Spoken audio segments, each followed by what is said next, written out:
All right, so hi guys.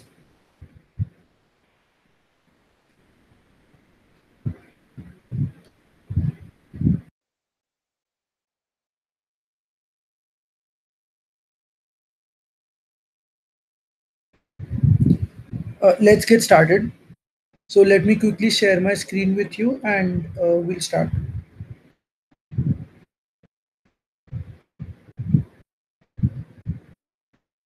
Let's get started. So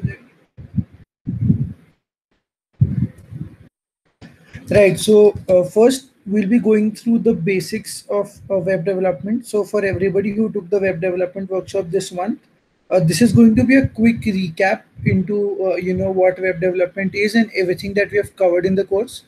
And for all the coders pack members, these are certain things that they don't teach in college, but apparently these are the things that actually matter, right? So yeah, let's get started.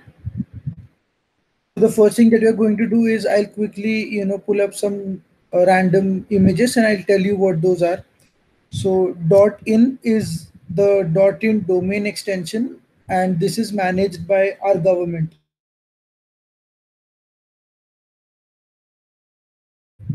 uh, for example, MyCaptain.in, right? So that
Yeah, so as I was saying, .in is the domain extension that is managed by our government. So all the companies that are registered in India, typically host their websites on this domain or this extension, which is .in.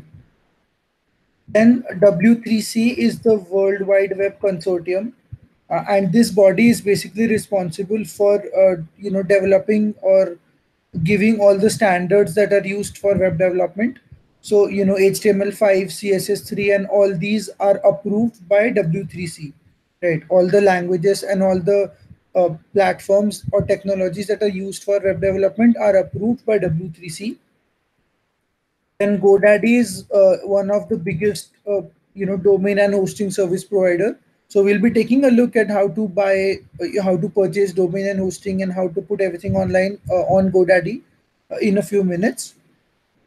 Then Blogger.com is owned by Google, and this is Google's, way of developing or free blogs or free websites. So you have a bunch of templates and you can just pick one template, modify it according to your requirements, and host it for free. Then meta tags are the tags that are used in our HTML files or our PHP files, and they are used to provide additional information about that web page. So this information is basically used by search engines, right? So for example, the keywords that we have or the languages that the website is in and things like those are stored in meta tags. So whenever we search something for on Google, the first thing that they do is they visit a website, they look for the matching keywords, and whichever website has the most number of matching keywords are displayed first in the list, right? So that is how that works. Website has the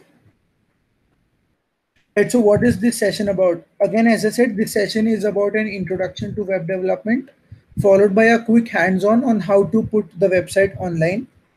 So again, the first and most important part of web development is to distinguish the front end and back end.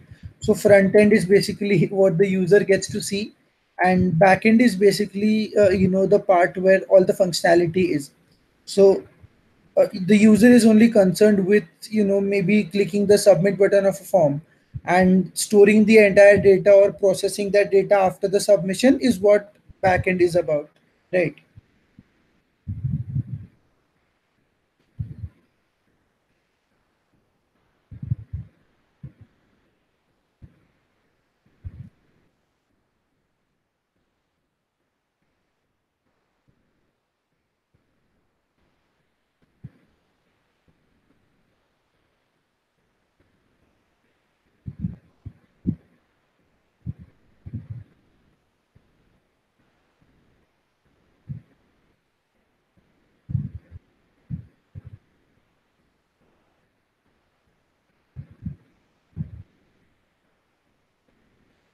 Right. Now, when it comes to front end and back end, the difference, one of the major difference is that the number of languages that are available for front end are very less as compared to back end. Right. So, for example, front end is always developed using HTML, CSS, and JavaScript. There is nothing else. Even Bootstrap is a framework of CSS and JavaScript. Right. But when it comes to backend, we can use any programming language that can be used to write logic. Okay. So for example, you can use PHP, you can use JavaScript, you can use Java, you can use Python, and any programming language can be used for backend. So there are a lot of options available for backend, and the choice of the language depends on what we are trying to make, right? So for example, if it's a lot of database intensive work, we might prefer going with MongoDB and Postgres SQL. Or if it's just normal data work, like storing data once and retrieving it once, we can go with MySQL and PHP, right? Similarly, if it's a lot of AI or machine learning or data analytics kind of thing, we have to go with Python and so on. Now let's take a quick look at front end. So as you can see in this image here, it says compiled HTML code and no errors. So if you have ever coded in HTML, you know that HTML never gives any errors, right? So no matter whoever writes whatever code, HTML does not throw any kind of an error. The only problem is that you will not be able to see the proper output, right? So again, front end is basically what the user gets to see. So whenever they click on the website, whatever content they can see is the front end, and the functionality that they cannot see is the back end. Now let's talk a bit about the design principles. So no matter which website you visit today, as of this,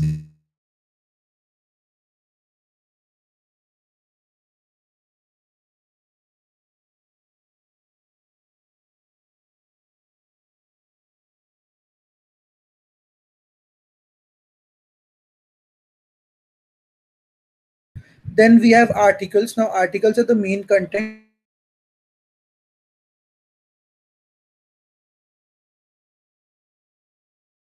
things, followed by a footer which will always have the copyright information and all that stuff.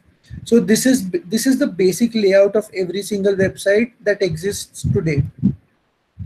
And now let's take a quick look at a few design approaches. So a traditional design approach basically refers to the kind of designs that were made earlier when web development, when it began, versus the modern approaches are, material design and flat design, and the latest one is called fluent design, right? So things like these are the modern approaches. So when it comes to traditional approaches, you can see the first logo on the left here, which is Mavericks. So this was Safari's initial logo, Apple Safari, the web browser. And as you can see, there's a lot of detailing. There are a lot of shadows and color differences and things. So this was the traditional approach. They mentioned north, south, east, west, and all those other details. Whereas when we come to the modern approach, you can see that there is a lot less detail and the content is minimal, right? So minimal content is the trend that is going on right now, and that is what the modern approach is about. Now, when we come to the difference between material and flat design, as you can see in this image here, so the material design basically has a lot of geometrical shapes, right? So you will see a lot of triangles and circles and things that are of a related shade. So for example, in this particular case, you can see that everything is blue, right? So there is a greenish kind of a shade and then blue all around. So that is what material design is. So we have text and we have a lot of geometrical shapes there, which basically surround the text to give it some sort of an effect. Whereas when it comes to flat design, it is a contrasting color, contrasting foreground color and a background color. So for example, here it is the orange background, a dull orange kind of a background and white text on it. So if you have ever seen any Zomato advertisements, they follow the flat design approach. So everything is, the background is red and there's just white text on top of it. So these are the modern design approaches, and as you can see, it is minimal, to the point and nothing else. So because the time span, has decreased so much these days that people don't look at the advertisement until they find it really to the point and attractive. So these are a few techniques. These are the few design approaches that help us do that. So similarly, the entire website can be designed using these approaches. So you can either have a website in the material design or you can have a website in completely flat design. Now, UI UX with respect to web development. So UI basically stands for user experience, and UI stands for user interface, and UX stands for user experience. Right. Now, user interface is how attractive the website looks, okay, or how attractive the software looks to the user. That is the interface part of it.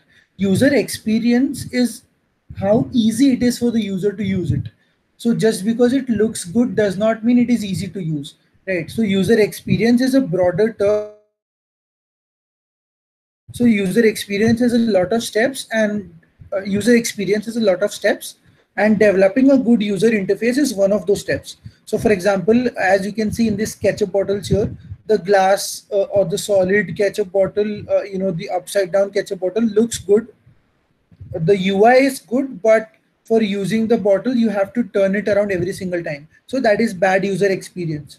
Whereas the bottle on the left might not look as good or as attractive, but the ease of use, right? So the user experience is much better because they just have to open the cap and pour the ketchup directly without turning it around every single time. So this is the basic difference between UX and UI, and both of these are entirely different fields in themselves. So there's a lot of research going on in user experience. There's a lot of research going on in user interface, and nowadays software companies have different teams for interface design, different teams, specialized teams for experience design and things like those. Now, one final, the last part about front end is the concept of responsiveness. So responsiveness is basically the ability of a website to adjust to the device, right? For example, if you're opening it in our phone, in our tablet, in our laptop or a desktop, or even in our TVs these days, right? So smart TVs and all. So basically the same website should adjust to all these different screen resolutions, and that is what responsiveness is about. So again, Bootstrap is one of the best ways to make a responsive website. There are other other frameworks as well, but Bootstrap is the most commonly used framework when it comes to responsiveness. Now, when we talk about the backend, as you can see, these developers have got absolutely nothing to do with how things look, but what they're concerned about is the functionality. So the time to load, or how quick it is to submit the form, or how quick it is to display the search results, and all those things are the functionality which is dealt with in the backend. And when we come to both front end and back end, there's another term which is called full stack. So when somebody says that they are a full stack web developer, they basically refer to both front end and back end, or they are basically saying that they know both front end as well as back end, right? So that is what backend is about. And backend is also referred to as scripting in some cases. So if you are using PHP or Python or such languages, so they are called scripts. So all the PHP files used for web development are usually referred to as PHP scripts. Similarly, we have Python scripts and things like those. So backend, another name for backend is scripting as well. And now let's get to the real thing. So we've talked about different languages. Now let's take a look at how all of this works together. So that is where the concept of domain and hosting comes into picture. Now let me give you a quick analogy here. So let's say that you have developed a website on your laptop, right? And you want your friend to see it. So there are two possibilities. One is that you take your laptop to your friend and you make him see it in your laptop. The second possibility here is that you copy it in a pen drive, you copy the files to his laptop, and then he can access it on his own laptop. Right. So similarly, when we say that everyone should be able to access your website, everyone should have access to those files. Right. So the minute they get access to the files on their system, or access to the files from their system, they can open the website in their system, right? And that is where the concept of domain and hosting comes into picture. So domain is basically the address of the website online, right? So there are so many different websites. So what is your website? Where do you locate your website? That is the domain name. For example, in our case, it is mycaptain.in. So that is the domain name which is used to open the location where the files are stored. Now, hosting is the actual storage space or the actual server space where we copy our files, right? So when we say mycaptain.in and we hit enter, it looks for a directory called mycaptain, and then it loads the files that are there on that server. So putting the files on that server is what hosting is all about, right? So now let's go ahead and take a live, hands-on on how to purchase domain hosting and how everything works online. So let me quickly switch to my account here. Right. So this is the first page, or this is the home page of GoDaddy.com, and this is one of the most, one of the best service providers in India as of today. And all my websites, so whatever I host, is on GoDaddy.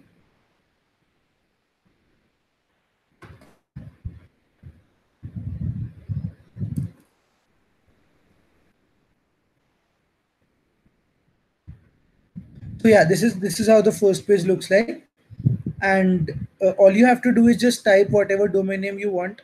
So for example, let's say I was looking for this domain earlier, so let's quickly search. So just press the search button and it will show whether the domain is available or not. So it says yes, it is available. So all you need to do is just add to cart here, then you need to go to continue to cart and then make the payment. So this is what domain is about. And the domain ranges typically domain prices typically range between 150 rupees to it depends on the extension. So if it's a .com, you'll get it for say 150 bucks, and similarly they differ with extensions. And when it comes to hosting, so again, as I said, domain is just the address to the location. Domain does not let you put files there, hosting does. So domain is the address to the folder, and hosting is the actual content of the folder, right? So again, there are two kinds of hosting. So we have Windows hostings and Linux hostings. So again, people usually prefer Linux hostings because there is lesser chance of crashing in a Linux system. So hosting starts from about 200 a month to 1200, 1300 a month depending on your requirements. So as you can see, there are all the details mentioned here and a bunch of other things, so you can just go through these. And again, all you need to do is just add it to cart and make the payment. So this is basically how you purchase domains and hostings. And there is another tab called promos here. Now this promo is really helpful when it comes to purchasing domains, because they always have some kind of an offer running. So you can get, so as this one says here, you can get the 199 hosting for rupees 99 only, and you have to pay it, like you have to pay the annual price, right? So again, before you purchase, normally just make sure you check the promos tab once, just in case there is an offer running for whatever you want to purchase. And after you've made the payment, now let me show you how that looks. So I'll go to visit my account, and this is how it looks after you've purchased the domain as well as the hosting. So as you can see, I have three domain names. So tabdil.in is the name of my startup. This is a product that I'm working on, and this is my blog. Right, these are the three things I have, and two of them are hosted right now. So as you can see, tabdil.in is hosted on Linux with control panel. So we'll get to that in just a minute. And then we have a WordPress for my blog. So my blog is hosted on WordPress, and I have an email for the company and things like those. Right. So these are all the things that GoDaddy basically offers. You have emails like your name at companyname.com, for example, support at mycaptain.in. right? And things like those. So all of these can be availed in GoDaddy. And yeah, so these are the domains, these are the hostings. So you don't have to manage the domains every time, you just need to manage them once. So you set the server and you're done. But hosting is what is the most important part here. So let's go to manage hosting. Now hosting is basically where we'll put our website, right? So whatever code we have written in our laptop, so we need to put it in the hosting. So we have to go to cpanel, and it has a different id and password. So when you open it for the first time, you'll have to set two different passwords, one for your GoDaddy account and another one for your cpanel. So since it's already saved in my browser, it opened automatically. And so when you open cpanel or control panel, you can see that there are a lot of different things here. The most important ones among these are: number one is the file manager, where we'll actually upload our content. And then when we scroll down, you can see php my admin here. So you might remember this from the workshop. This is where we make our databases and all that. So this php my admin is exactly like the one we saw in localhost, using the xmpp server. So as you can see, this is exactly the same thing. So you can go ahead, create new databases, and create new databases and do all of that here. That is one thing. And the second most important thing here is this file manager. So let's open that. Now, as you can see, this is where all my websites are hosted. So you can see this index.html. Let me open the website and show it to you guys. So this is the website that we're looking at right now. And this is hosted on GoDaddy. So this is basically the file that is running this website, right? So index.html under public_html. So this is the folder where we have to put everything. So when we open file manager, just go to public_html and copy all the content. So the best way to do it is to create a zip file, upload the zip file here, and then just extract it, instead of copying or uploading single files one by one. So all you need to do is just go to upload here, select your zip file and upload it, and then go ahead, right click it and extract it, and you're done, right? It usually takes about 4 to 5 hours for the first time, when you're setting it up. But after that, all the changes are almost instant. So this is the website, and as you can see, I've tried following the flat design approach here. So we have a dark background followed by a white text, and things of that sort. So that is the website, and this is how it is hosted. And there are other domains as well, right? So for example, you can see a projects folder here, which has more folders inside it. So if I say wheel.in/projects and brewing review, so if I open this thing up, as you can see, this is something that I was working on for a college project. So here is the folder, and this is the file that we're looking at. So again, index.html, there we go. So this index.html is this particular file that we're looking at right now.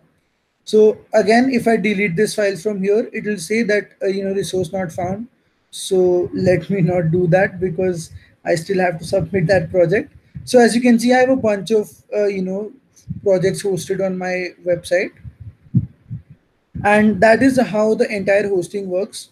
Again, there are images and other such things that I've used in my website. So all that is in the public_html folder, and that is where we have our index page, the style sheet, and all the other resources that are used. So again, this is how the entire hosting and domain works. So when I say tabdil.in, this is the domain name, and after I click enter, this will look for this particular folder, public_html, and it will open the index file in that folder. So this is that file, and this is how we open the website, and this is how we put everything online, right? Now let's head back to the PPT and finish it up.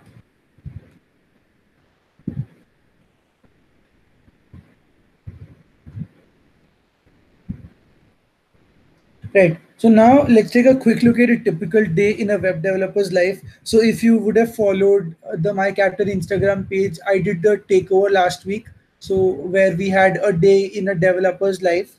So I was putting stories throughout the day, and it was crazy, right? So these are the typical problems that you face on a daily basis if you're a web developer.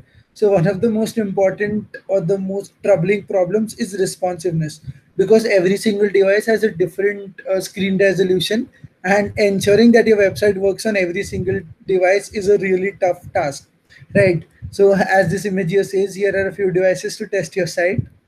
And so yeah, that is one of the most common issues that we face as front end developers.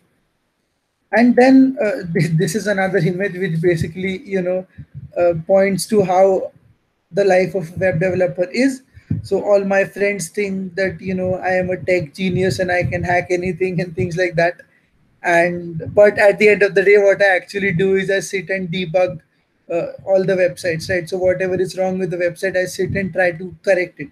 So that is a typical day in a web developer's life. And now if you have any doubts,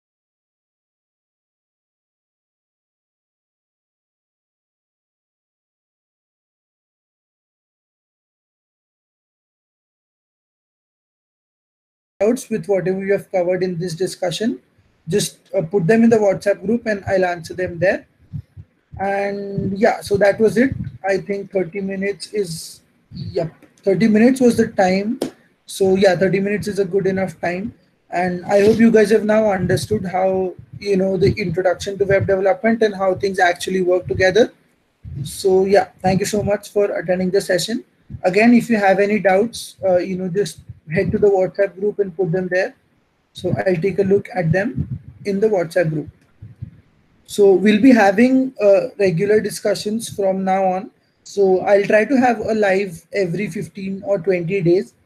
So you'll be informed on the WhatsApp group, regarding these discussions and sessions. So yeah, thank you so much. And again, for all the doubts, put them in the WhatsApp group. So until next time.